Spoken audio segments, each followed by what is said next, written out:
As a dietitian, it's the most eye-opening thing that I have done is wear a glucose monitor. Hi, everyone. Welcome to Office Hours. This week, we're really excited to be talking about continuous glucose monitors.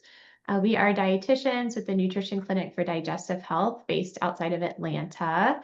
And every month, we hold office hours to talk about a current topic and to take questions from people joining us. So I'm really looking forward to participation today and to tell you guys about our experience wearing continuous glucose monitors. And we're going to share things that we've learned from not only our experiences, but working with clients who are also wearing continuous glucose monitors. So today we're going to talk about how to apply glucose monitors, who benefits from wearing a glucose monitor, and we're going to talk about what to expect and things to know that are pretty nuanced. So it's going to be a really interesting discussion. There's lots of tips and tricks for wearing glucose monitors and lots of things that I think everyone should know before putting one on about wearing them. So I'm just going to start us off with talking about who should be wearing a glucose monitor and why. I think that basically anyone wanting to optimize their health should be wearing a glucose monitor. They're not just for diabetics. We know that elevated blood sugar affects white blood cells and your immune system's ability to respond to things. So in my personal experience, which I'll probably be referring to a lot today, I can tell you since I started wearing a glucose monitor, I have not gotten sick once. And that says a lot because we have two small kids in our household. And with school germs and kind of being in all the things and all the activities, it's really, really a huge change in my life to not be sick every cold and flu season. So I think it definitely helped me personally with that. And this is really interesting. I was doing a little bit of research before the talk today, and people who have elevated A1Cs are 2 to 3 times more likely to have depression and anxiety. And that kind of tracks with what we all can relate to with blood sugar spikes and crashes and mood swings. But that's huge. I mean, the improvements that you get in mood, it's like it's more stable and you have more energy, but to be able to ward off things like depression and anxiety just by controlling your blood sugar is next level, I think, when it comes to optimizing your health. So yeah, we've got like the benefits are mood stability, more energy, more concentration, more focus. Metabolic health is better, right? You're more likely to burn fat and not store it as energy if your blood sugar is stable. And then your overall quality of life is better. You also sleep better. I can attest to that one too. That was a big change that I noticed. Of course, so those are people who are trying to optimize health and prevent things from happening, right? But then there's the people that we typically think of when we think of controlling glucose, like diabetics and pre-diabetics. This can go a long way in helping that group of people to manage their blood sugar. Hopefully that also means less medication and just kind of more insight for that group as to how food is affecting their bodies. Weight loss is huge. Anytime I have someone looking just to lose last 5 to 10 pounds or even like a larger amount of weight, I'm always going to recommend a CGM because having that insight as to how your metabolism is working is huge. It is just so helpful. It really gives you a leg up. It speeds up the process. A continuous glucose monitor is doing just that. So it's continuously telling you what your glucose is doing. And if you can control your glucose, you can control your weight. So you just do it with food. There's lots of strategies and tips we're going to talk about today. But that's huge. And you can really kind of see this old school of mentality with calories, eat less if you want to lose weight. It's not really that. It's eat differently. And when you see the impact of your food choices being reflected with your blood sugar levels, it really all starts to make sense in terms of like how what you're eating is impacting your glucose and why. It's like the chips will spike your blood sugar and that will put you in fat storage mode, of course. But it's also like we're not thinking about chips in terms of calories or having to restrict them because of the calorie content. It's more if we choose to eat that food, it's going to put our blood sugar higher, which is going to make it harder to lose weight. So it's just kind of a mindset shift. And then when we talk about digestive health, which we do all the time, we think about the migrating motor complex and how elevated blood sugar can slow down motility. and the GI tract, which can cause a whole host of problems. So that's kind of an overview of who should be wearing one and why different people might want to wear glucose monitors and what you can get out of it. And Erica's going to kind of jump in and talk about the process of applying a continuous glucose monitor. This is an interesting topic because I think a lot of people have some anxiety around the monitor application process. Which I do as well. So I can sympathize with all the people out there that are afraid to do that, that don't like the needles. First, I want to go back though and just mention something you had said, Jenny. So a lot of us are sitting there in that gray area of blood sugar imbalance and we don't realize it. So you can have a normal fasting blood sugar, normal under 100, but anywhere from that 90 to 100 really is the start of a concern. And that fasting is one point in time. The continuous glucose count is giving us every 5 minutes what's going on. So one point in time, some people like there's flaws in the test. Maybe you did have something to eat small. So there's a lot of things that can really affect that. So there are more testing type things you can do as well for blood sugar, fasting insulin. Jenny mentioned A1C, which is a 3-month snapshot. But the cool thing about the glucose monitors is what we're really looking for and what they found to be most effective is time in range. So that's something that graphs will show that we're monitoring all the time and the most important piece with when we talk about blood sugar. So we use Dexcom and we use the Stelo. I know there are a couple different companies and brands, and some of them are on for 10 days, some are longer for 15. The ones we're currently using are for a 15-day application. So you'll get this little box. You, of course, have to download another app, but it's a really helpful one. And it will literally walk you through the whole process. So you will have a little prompt on your phone that says, start a blood sugar monitor.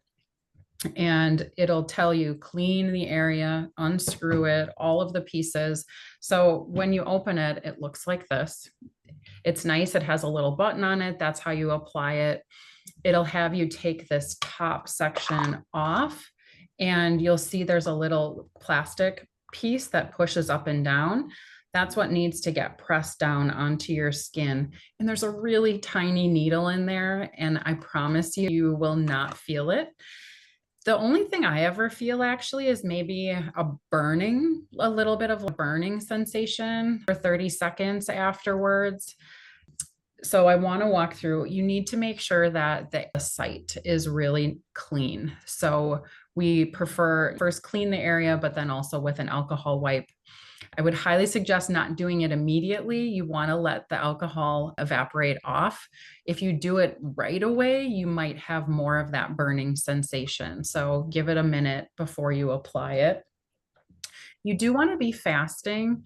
So if you just had a big meal and your blood sugar is irregular, it's going to be less likely to be accurate right off the bat. So be in a fasted state beforehand. Also with the stickiness. So they used to only be 7 days long. Now they're up to 15 days long that it stays on. So that application, that sticky piece on there, you really want to make sure that the first couple hours, you're not getting it wet. You're not going swimming, you're not showering, you're not going in a sauna or anything like that, because you want that adhesion to really apply well onto the skin. Because it's easy, where you have it located on the back of the arm, it can get stuck on a shirt or when you're sleeping. Rachel said her son ripped it off. There are things that can get it caught. So just being careful, one, on where you're applying it exactly, and then making sure that you're not getting it wet for that stickiness. Did I miss anything? I think that's everything for application. I think you got it all. I do want to share this graphic because I think it drives home really like the importance of blood sugar control. So check this out because this is, are you wearing your monitor, Erica? I am. Tell us, you have a good spot that you can show us? Yep. So it's just kind of like having a little button on your skin. It's not big or clunky. And there's different places you can put it on your arm, but I think, have you ever applied it on your stomach? Because I think that's another site you could do too.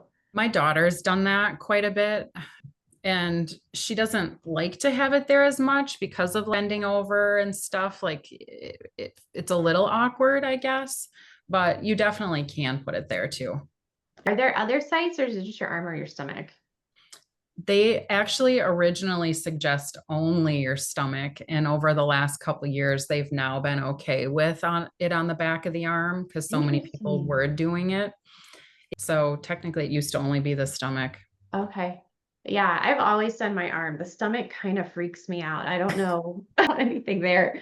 I don't know what it is. I But yeah, want to I've say always I done my arm. saw somewhere on Stello that they actually recommend the arm. They say not to do the stomach anymore. It was in one of my instruction manuals. So tides are turning, I guess. I don't know anyone that's like, I want to put this on my stomach either. I think most people prefer their arm. It's just like having it on in the summer on your arm if you're wearing short sleeves or sleeveless stuff. Sometimes people are like, what's What's going on that? for me? Like, are you okay? And I'm like, yeah, like, so I was telling you guys, I went to the doctor this morning and she's like, oh my gosh, is that a glucose monitor? What's going on? Did you get diagnosed diabetes? And I was like, no, I'm optimizing my health. But it's funny, people definitely notice. There are patches, so we'll talk about those too, kind of like bigger stickers you can get to cover them up. But what I wanted to talk about was what we're going for with stable glucose. So there's different ranges that you can hit based on your goals. A pretty normal range is between 80 and 120. And what we're going for is stable, right? So that's this green section right here. And when blood sugar is stable, benefits I was talking about, your body's going to be releasing fat, protecting lean muscle. You're not going to have as many cravings, and your energy is going to be better regulated. If we're down here and dipping too low, this usually happens. You can see right here, we have a spike where it's too high. We'll talk about that in a minute, but then you have a crash. And this is because there's so much insulin being released here that whoopsies, we go a little too low here and the body has to come back up. So we're having a dip. And when you're down here is when your body's burning muscle and holding on to fat. Cravings increase because your body's saying, woohoo, we're down here. I need something sweet to get us back up here. So it's kind of a whole mess that comes after a spike. So if we can stay in this stable range, we're not dealing with that. But one thing I learned in my experience is that if you're coming down, even if you're coming down in a normal range, you're still getting hunger signals. So your intuition here and what your body's really craving is to eat again. And then you do, and then you're back up here again. And it's just all day long, you're going up and down, up and down. So if we can just be stable and not eat things that really spike our blood sugar, we're going to feel so much better all day. And this happens with too many carbs. Too much sugar is another way to put it, or naked carbs. So one big thing we recommend is never eating a naked carb or a carbohydrate that isn't paired with a good source of protein or healthy fat, which will prevent the blood sugar spikes. And when the blood sugar's up here, this is where we don't want to be. Insulin's being released because it has to bring the blood sugar down, but this is also a fat storage zone. I call this the fat burning zone. And this is just the I'm hungry and don't feel well and now I'm getting grouchy zone down here. So the goal is to stay in the green stable zone. That's what we're looking for. Rachel, do you want to pick up with what we know based on our experiences and the common questions that we get about blood sugar control? Sure. So I'm going to go over that. One of the first things I wanted to talk about today was about exercising. So one of the most common questions we get is, why is my blood sugar going up when I'm exercising? And it's such a good question because a lot of times you'll expect your blood sugar to be going down if you're exercising or going for a walk. But sometimes what can happen is your body needs energy right away to support that type of exercise. And so what the liver does is it releases glycogen and throws a little bit more glucose into the bloodstream. And that is not something that we're worried about. That is normal. That is something that does happen. Something in a lot of times is supposed to happen. So if that does happen where you're maybe engaging in intense exercise, if your blood sugar is going up, don't be too alarmed about that. Something else that comes up a lot is, why is my blood sugar looking so low when I'm sleeping? And what can happen a lot of times is called compression lows if you're a side sleeper. So if you're sleeping on top of that monitor, it can disrupt the blood flow and then start to read as low blood sugar when it's not really low blood sugar. So just keep that in mind on what arm you might want to put it on. If you usually sleep on your right side or your left side. That way you can avoid that. So a couple of things just based off of my experience doing it that I've noticed that's super interesting for women, specifically how things change in different situations. So for example, I have two 11-month-olds. Sometimes your sleep gets disrupted. So I had a little stint where I was not getting a great night's sleep. My kids are thinking about going down to one nap. We're not doing it yet. So sometimes that does mean that they wake up early. And anytime your sleep is disrupted, that can create a situation of stress and inflammation, and that can also disrupt your blood sugar. So next time your blood sugar is looking higher than normal, or you're noticing something weird going on when you're using a CGM, think about how you slept a day before and if there's a connection to it. That's definitely something that I've noticed. Another thing that I've noticed, and Jenny and I were talking about this specifically around the menstrual cycle in females. We work a little bit different. Our bodies are actually constantly changing based on where you are in your menstrual cycle. So usually the first half of your cycle, you tend to be more insulin sensitive. And so you'll notice your blood sugar might be looking a lot better. In the second half of your cycle, you tend to be a little bit more insulin resistant. So you'll notice some shifts there just based on where you are if you're a cycling female. Something else that happens, sometimes the sensors die. It's technology. Sometimes there might be a glitch. If that happens and you're working with us, let us know right away, but also reach out to Stello because their customer service will look into what happened and get a replacement for you. So if that does happen, it is part of it, but let us know. That way we're keeping track of how frequently it's occurring and can point you in the right direction to get your sensors replaced. The ideal length of time to wear for Stello, I think Erica went over, it's about 15 days. This past sensor for me, I started to notice 3 days left on it. I started to get a couple little glitches. It would come in and out.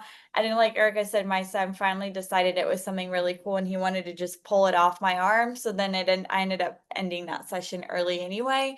I didn't experience that with my previous one. So I don't think it's always the case, but you might see as you start to near the end of your glucose monitor, you might start to see that it's going to have a couple more glitches too.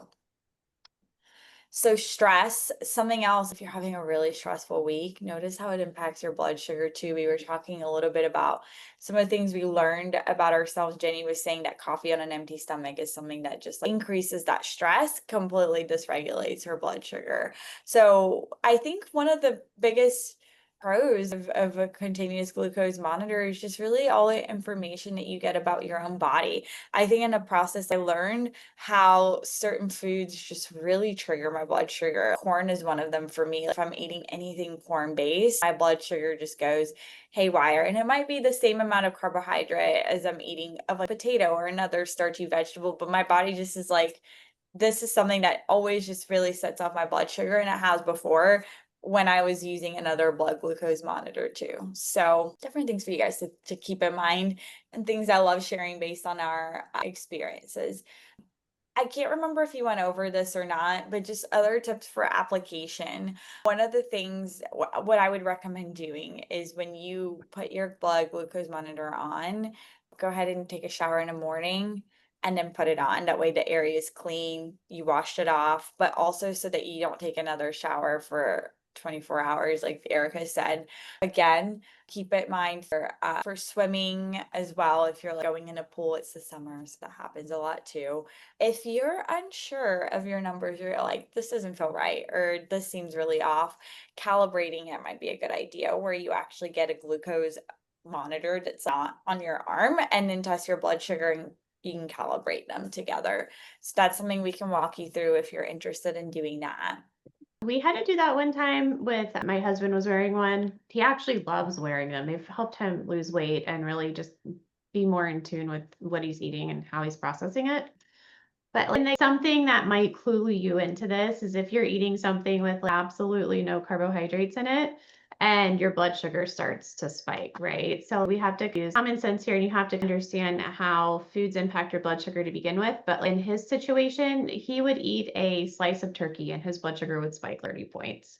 And I was like, this is not right. This is just incorrect. So I went to Publix and I got a glucometer. And when you get a glucometer, if you're new to this, You also have to have these other pieces that go with it. So you have to have the Erica. You tell us, you're the pro at this. What do what do you need when you're buying a glucometer to calibrate your CGM? So there are a lot of different brands out there. So you do want to make sure that they're compatible together. And Yeah. there's these little strips that you have to buy, and you usually get them in a pack of 30. And you got to be careful with those too, because they will expire. So let's say you used a couple and had it open, and a year later you went back to use them, they are expired by that point. So you do want to look at that expiration date. You don't want to keep the cap open so oxygen can affect them. But then you also need the lancet. So it's something to poke the finger. There's a bunch of different kinds out there as well. It's kind of the same concept where you push a little button and a little needle will go into the finger, and then you will squeeze out the blood and put it right on the strips. So you need the 3 different pieces. You also need to make sure that that area is cleaned as well with an alcohol wipe. That's definitely best practice. And you change out the little needle in the lancet machine that you poke the finger with. So there are definitely pieces. I will say, if you go to a Walgreens or something, talk to the pharmacist there, and they can also help you with getting all the pieces together. Mine was weird. I went to Publix and I was talking to the pharmacist, and they had the glucometer, but they didn't have the lancets. So then I got home and I got on Amazon and I got the lancets. I had to make sure they were compatible though, like you said, with the glucometer. So it was kind of a thing, but his sensor was off by about 30 points. So that was significant. He was basically always out of range because of that. And it was really frustrating. He was like, I don't know what I'm doing wrong. And I was like, well, let's just start with the basics and make sure the equipment is working correctly. And then one other thing that I had was a target range without, if you don't have diabetes. And we say you want to be in your target range 70 to 96% of the time is what's expected if you don't have diabetes. Of course, you can also go in and change your range in the app, right? So if you change it to something lower, know that you might be out of range a lot more. But if you are using Stello's recommended ranges, then you want to be closer to that, to the 90%. One little tips and tricks, especially if you've used it before, by the end of the 15 days, that over patches can get a little worn out. And that's normal. That happens to everybody. You can buy extra over patches on Amazon that way you can switch them out and they're looking fresh and clean and not like they're about to come off. So keep that in mind. And I think that's all I had. If I'm going to shoot it back to Jenny so she can tell you guys a little bit more about how to order and work with us and give us a quick summary before we wrap up. And I will say a target range that comes with Stello, I think it's too broad, really, if you're trying to optimize health and lose weight. I like 80 to 120 for that. And then you guys can jump in on this too, but I say you should be in that range 85% of the time for optimal weight loss. You think? Agree? Yeah, I would agree. I think everybody is so different. And that's why Yeah. it's this every 5 minutes of getting feedback to, I moved more, I was more stressed, I didn't sleep, I did have this food, all of that stuff, they're all inputs, it's all data points. And I know one thing we had talked about before is this can feel overwhelming, and that's not the point of it. When I have one on, I try to push things to the limit and do some different things than I normally would do just because I want to see how it's going to respond. I use it as that curiosity piece more than obsessive or being hard on myself. So it's normal for a blood sugar to rise. It doesn't mean it's a bad food. Jenny, I think you were saying you had an orange and it went up or something. And we're not saying an orange is a bad food. It increased blood sugar in response to eating is completely fine. What we don't want is to be spiking and crashing all day long. Like that's not okay because you're not going to feel well and it's not good for your health. But I'm with you. I love running experiments and eating different things and like seeing how I feel and what my CGM does. It's interesting to me. I like having the data. In terms of the ideal length of time to wear a CGM, I feel like the first month you're eating and learning and seeing what's happening. I encourage people to just stay in their normal routine for at least a couple weeks and eat all the things you would normally eat and see what happens. And then I think it's really helpful to meet after at least 2 weeks of wearing it with one of us and go over what's happening and then take individual questions on what everyone's experience is and troubleshoot anything that is causing an issue with clients. And then I think months 2 and 3 of wearing a CGM are where you're implementing what you've learned during month 1. I can't have coffee on an empty stomach. It makes me crazy for the rest of the day. My blood sugar is spiking and crashing. But what I can do is add adaptogens to my coffee, eat food first, and then I feel like a different person the rest of the day. For me, that was probably the biggest insight for mine. Aside from, we eat a lot of almond-based products in our house because we're gluten-free. And I was like, well, surely these are almonds and protein. And like, even though they have some carbs, it's going to be offset by the protein. And I like, but really like some of that stuff I was taking for granted and it would spike my blood sugar. And I was like, wow, this is so much more interesting than I thought. And also in terms of women's health, the first time I wore CGM, I was still nursing my daughter and I was much more insulin resistant and sensitive to everything I was eating. So I was definitely, I think because I was nursing, I was still storing, my body wanted to store more energy. And then once I stopped nursing, things are more stable and I feel like I can get away with more carbohydrate foods without my blood sugar being higher because of that right now. So I thought that was really interesting. I really liked with the time frame seeing when it did go high or it did go low and how I felt. So when my blood sugar goes high, I will get a headache, and it's just a specific type of headache. So now that when I don't wear the CGM, I know, oh, if I had a headache, potentially that could have been related. Or I was on a roller coaster yesterday with my youngest daughter, and one of them, I got really uncomfortable or scared or didn't feel good on the ride. Right afterwards, my blood sugar crashed down and I felt shaky. So it was really interesting to see, even on a roller coaster, what happens to your blood sugar. That's super interesting. And you guys, we're taking questions. So if you have any questions, you can pop them in the chat or come on camera. I'm just going to wrap us up here over the next few minutes. So make sure you get your questions in. But I think to sum it up, there's lots of benefits to wearing a glucose monitor outside of controlling diabetes or because you are about to get diabetes. I think it can prevent diabetes. I think everyone should wear a glucose monitor for 1 month out of the year, ideally after your yearly physical or maybe the month before, and then talk about the results with your doctor.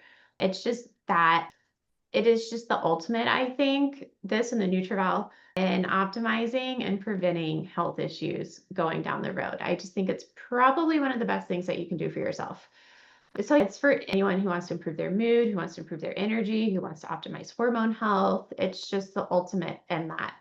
There's lots of different experiences and things that we know based on using a continuous glucose monitor. There's lots of things that can affect your blood sugar beyond just food. So make sure that if you are wearing one, you're working with someone who can help answer your questions as you go through the process of learning about your body's response to blood sugar. We recommend wearing a monitor for at least 3 months to get the most out of it. I think after the 3-month period, you're burnt out on all the data, but I think 3 months is a good kind of experiment. And if you want to work with us and wear one, we recommend, like I said, the 3 months and then the unlimited email session or texting and message or email and messaging. What are we calling it? Unlimited messaging with us while you're wearing it. So you can meet with us once a month and then message us in between with any issues that might pop up while you're wearing your monitor.